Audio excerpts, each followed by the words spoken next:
Assalamualaikum warahmatullahi wabarakatuh. Jumpa kembali dengan Mimin Ganteng di channel kesayangan kita, yaitu channel Asli Sunda, yang akan selalu menyuguhkan cerita horor, misteri, serta urban legend yang mudah-mudahan menambah nutrisi dan asupan horor untuk sobat Asli Sunda semua.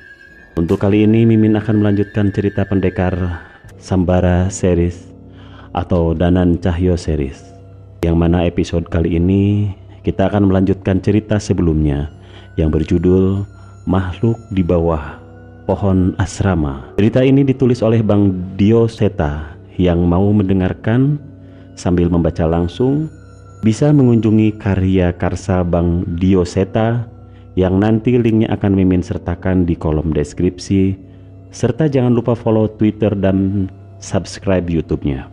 Sebelum lanjut, Mimin ingatkan kembali jangan lupa untuk subscribe channel Asli Sunda, like videonya, juga share sebanyak-banyaknya agar tim Asli Sunda makin semangat menyuguhkan kisah-kisah horor untuk sobat dengarkan. Baik, agar tidak penasaran, mari kita dengarkan saja ceritanya dengan judul Imah Leuweung.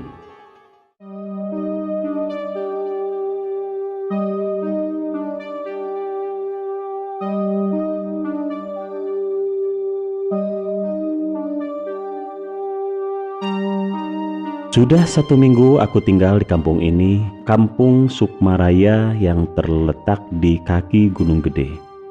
Sebenarnya tujuanku ke sini adalah untuk mengurus berkas-berkas untuk persiapanku melamar kerja di kota asalku di Jogja. Dulu aku sempat tinggal lama di sini sampai akhirnya aku pulang ke Jogja dan belum sempat merubah berkas kependudukanku. Perkenalkan, namaku Danan Jaya Sambara. Panggil Danan saja. Setelah lulus, aku bekerja di pabrik gula pamanku di area Klaten. Namun karena suatu hal, aku memutuskan untuk tidak bekerja lagi di tempat itu dan mencoba melamar di perusahaan swasta. Di kampung ini aku tinggal di rumah budeku, sebuah rumah di perkampungan yang cukup padat dengan pemandangan yang selalu membuatku rindu, yaitu sebuah pohon beringin besar yang selalu bisa dilihat dari sudut manapun kampung ini. Bahkan saat ini pun aku masih menatapnya dengan ditemani secangkir kopi pahit dan sebatang rokok. "Masuk, A, sudah mau maghrib." Tiba-tiba seorang ibu yang lewat Tiba-tiba suara seorang ibu. "Masuk, A, sudah mau maghrib." Tiba-tiba suara seorang ibu yang lewat memecah lamunanku. "Ji, Bu." Maksudnya iya, Bu. Saya lupa, sedang tidak di Jogja." "Masnya bukan orang sini ya?" "Iya, Bu, saya dari Jogja," balasku.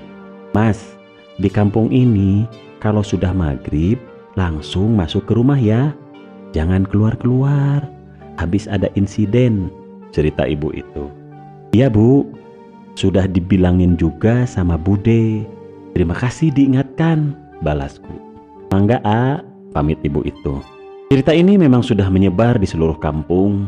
Sudah hampir 1 bulan dibuat aturan tidak tertulis bahwa setelah maghrib warga dilarang keluar rumah.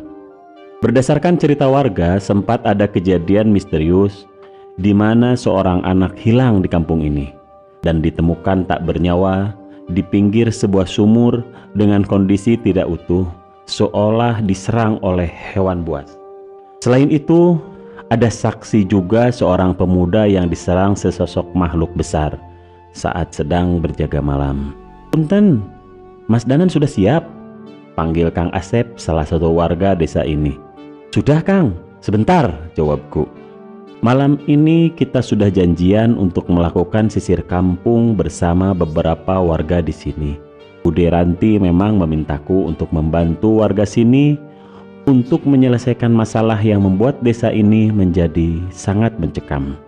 "Yang ikut berapa orang, Kang Asep?" tanyaku. "Hari ini cuma kita bertiga, Mas. Begitu saya info Mas Danan mau ngecek ke Imah Leuweung, yang lain gak mau ikut," jawab Kang Asep. "Ya udah, nggak apa-apa. Toh kita cuma ngecek aja. Satu lagi siapa?" "Pak Kuswara. Itu lagi ngabisini rokok dulu," lanjut Kang Asep. Pak Kuswara adalah salah satu sesepuh desa sini. Dia bisa dipercaya untuk mengatasi masalah-masalah yang berhubungan dengan hal gaib di desa ini. Malam Pak Kus, sapaku. Malam Mas Danan, sudah persiapan? Balas Pak Kuswara. Sudah Pak, semoga gak ada halangan yang berarti. Ini coba Mas Danan pegang, nanti dibalikin ke saya setelah kembali dari imah leuweung, perintah Pak Kuswara. Sembari memberikan sebuah kujang kecil. Saya tahu dengan jelas bahwa ini adalah pusaka. Yang saya khawatirkan, jangan sampai energi di kujang ini bentrok dengan energi yang ada pada saya. Namun, saya tetap menerimanya karena Pak Kuswara pasti punya tujuan menitipkan benda ini pada saya.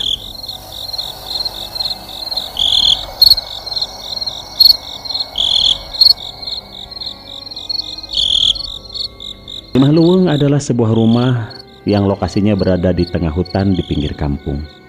Dulunya rumah ini adalah tempat singgah untuk para pekerja di kebun karet yang berlokasi tepat di sisi belakang hutan ini. Semenjak perkebunan sudah tidak beroperasi, tempat ini sangat tidak terawat.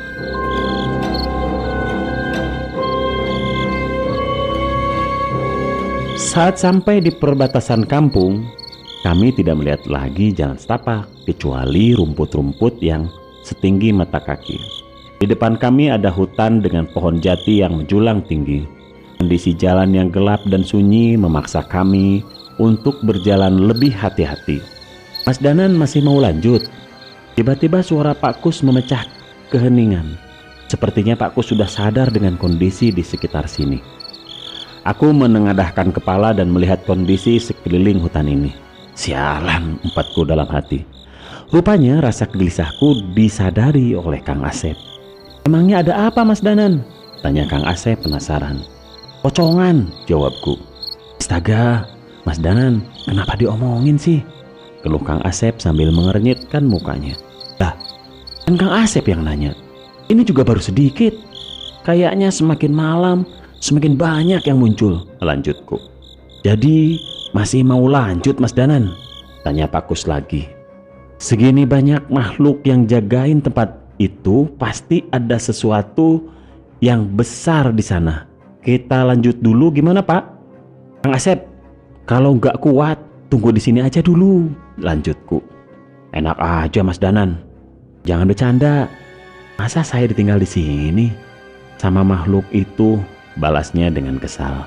Ya sudah, kita pasang perlindungan dulu, perintah Pak Kus. Segera Pak Kus duduk bersila dan membacakan beberapa amalan yang kukenal adalah ilmu perisai batin. Tak ketinggalan aku pun mengambil posisi yang sama dan merapalkan ajian muksa pangreksa dengan tujuan menutupi kami bertiga dari niat jahat makhluk yang ada di sini. Kami melanjutkan perjalanan. Pepohonan dan semak belukar semakin lebat menghalangi jalur yang kami lewati. Hanya suara angin dan langkah kaki yang terdengar saat ini. "Pak, badai angkat ke mana?" "Mas, mau pergi kemana?" artinya. Mendadak suara seorang perempuan mendekati kami. Jelas saja kami tidak menghiraukan suara itu. Kami mempercepat langkah kaki dan sebuah rumah gubuk tua yang hampir tak terbentuk mulai terlihat. Sekali lagi terdengar suara dari semak-semak. "Naon? Nu anjeun lakukeun di dieu?" Artinya, apa yang kalian lakukan di tempat ini?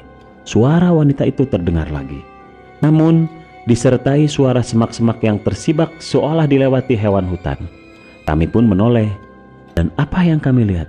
Sesosok wanita dengan wajah yang tak berbentuk dengan bola mata yang tidak lagi di tempatnya. Rambutnya terurai di tanah. Dengan tubuh bawah berbentuk ular dengan sisik berwarna hitam. Seketika aku kembali merapalkan amal-amalan untuk mengusir makhluk itu dari sini. Namun sebelum selesai makhluk itu mengatakan, "Urang teu maksad nyeri, ngan ukur ngingetan anjeun. Saya tidak bermaksud menyakiti, saya hanya memperingatkan kalian," ucap makhluk itu. "Luk!" Suara Kang Asep jatuh tergeduk. "Naon eta sia?" "Apaan itu sialan?" teriak Kang Asep yang mukanya mulai pucat. Kukira hanya Pak Kus dan saya yang bisa melihat makhluk-makhluk ini. Entah kenapa siluman ini bisa dilihat sama Kang Asep. Perjalanan kami dilanjutkan dengan sedikit gangguan-gangguan. Namun akhirnya kami sampai juga di lokasi yang kami tuju, Imah Leuweung.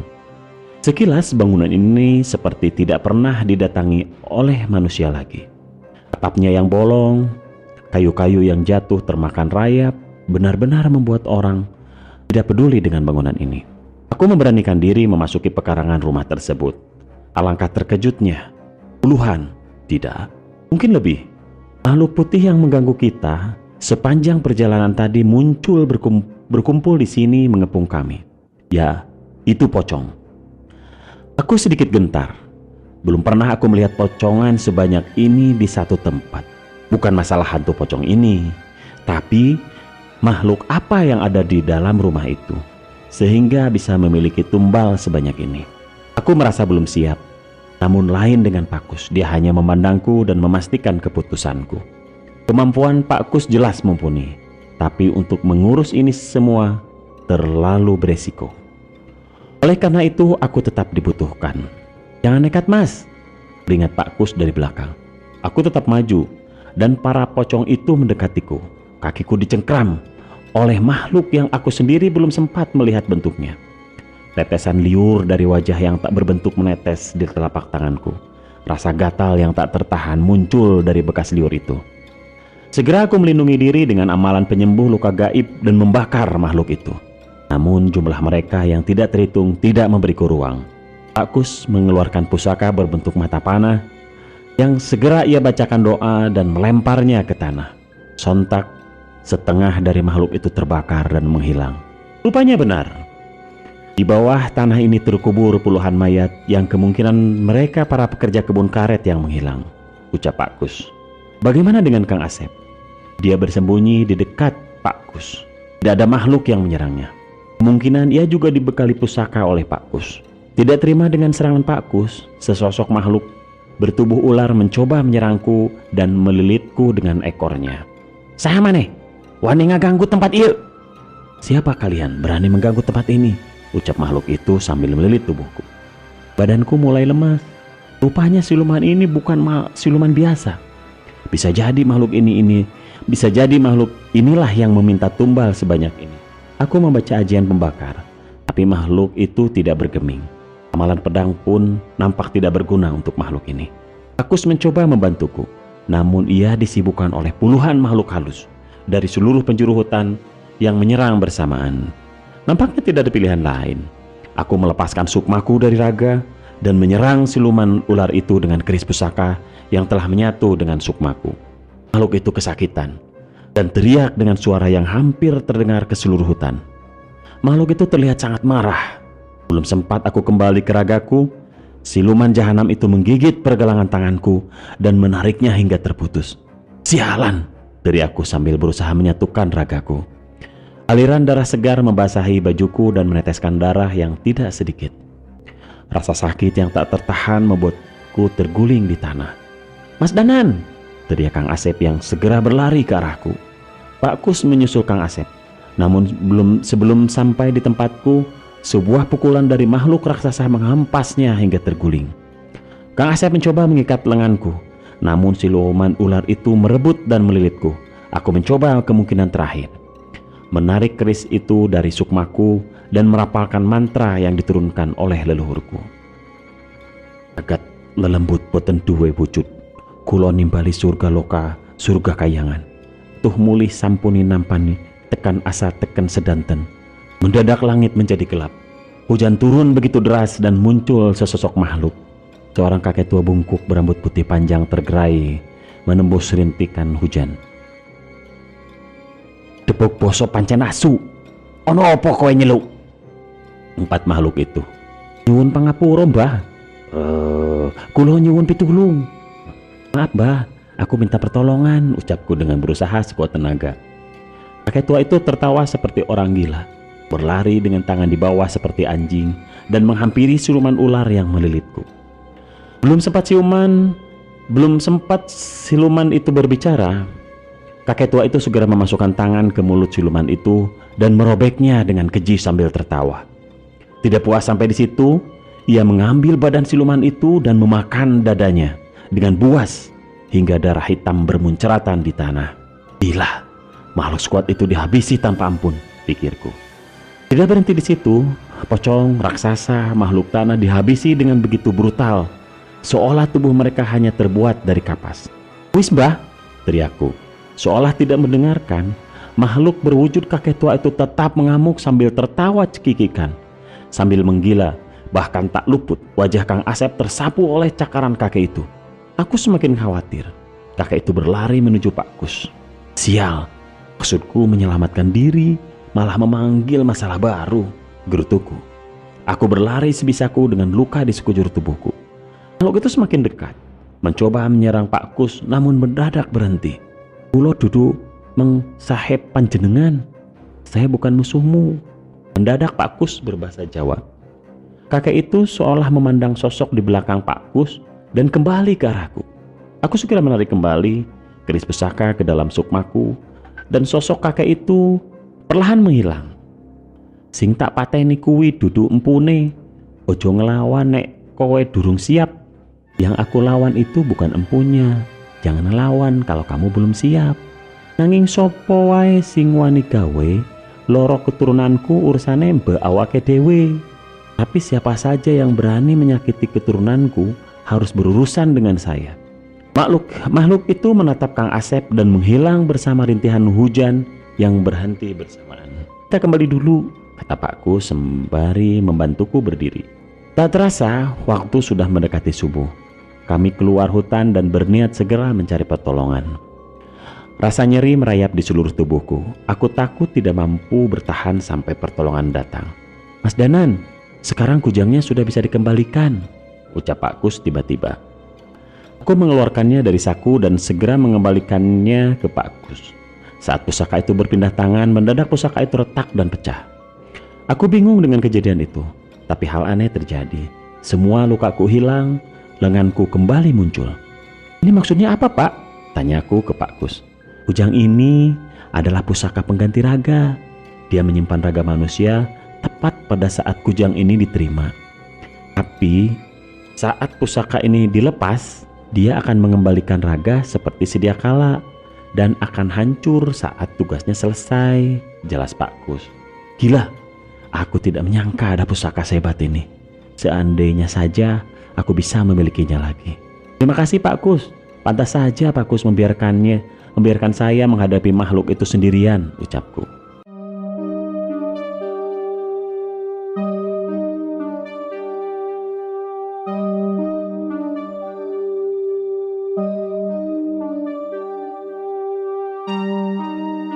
Akhirnya aku kembali ke rumah Budi Ranti dan sedikit menceritakan tentang kejadian semalam. Beliau cukup kaget dan tidak menyangka kondisinya separah ini. "Kalau ada banyak tumbal, rasanya harusnya ada pemilik yang memelihara makhluk itu," ucap Bu Ranti. "Tapi siapa? Kita tidak bisa menuduh warga seenaknya, kecuali ada petunjuk. Ada 2 makhluk yang mengumpulkan tumbal, siluman ular yang sudah mati, dan sosok makhluk raksasa yang membuat Pak Kus kewalahan," jelasku. "Seperti Buto atau Genderuwo?" tanya Bu Ranti. "Bukan, agak berbeda sendiri. Tidak tahu itu makhluk apa," jawabku. "Lelepah," tiba-tiba seorang kecil menyerobot pembicaraan kami. Itu Gio, seorang anak kelas 4 SD yang dititipkan oleh orang tuanya di sini untuk bersekolah." "Apa? Lelepah? Kamu pernah lihat?" tanyaku ke Gio. "Nah, pas hujan di kebun belokan setelah tanjakan setelah gerbang masuk perkampungan ini," jawabnya. "Kamu gak ngarang kan Ki?" tanya Bu Ranti. Walau Bu Ranti tahu Gio bukan anak yang suka berbohong. "Enggak Bu, makhluk itu menggigit entah apa yang mengeluarkan darah," jelasnya sambil terlihat menahan rasa takut.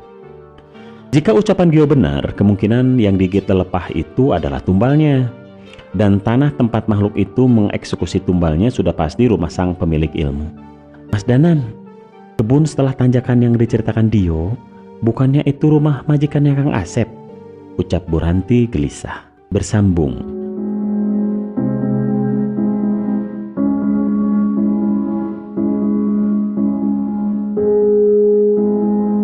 Oke, sekian dulu cerita Mahleweng di bagian pertama. Insyaallah kita sambung lagi di bagian kedua. Terima kasih. Assalamualaikum warahmatullahi wabarakatuh.